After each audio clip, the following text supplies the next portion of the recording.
Nagpositibo sa COVID-19 si Pangulong Ferdinand Marcos Jr. Ito ang inanunsyo ng Presidential Communications Office o PCO nitong 12 midnight ng December 5. Base sa medical advice, mananatili si PBBM sa isang period of isolation sa loob ng 5 araw. Gayunpaman, inihayag ng PCO na nananatiling fit ang Pangulo, nagampanan ang kanyang mga tungkulin at ipagpapatuloy ang kanyang mga nakatakdang pagpupulong sa pamamagitan ng teleconference. Ito ang ikatlong beses na nagpositibo sa COVID-19 si Pangulong Marcos Jr.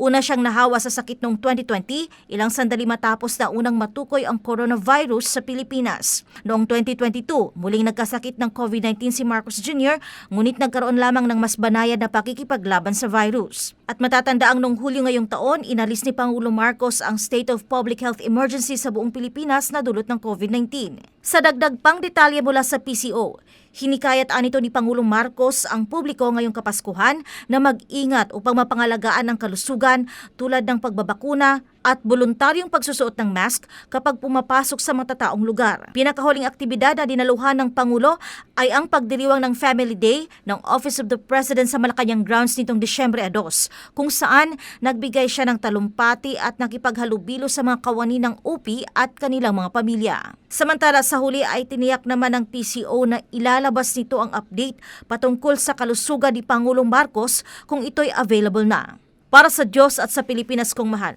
Cresilyn Catarong, SMNA News.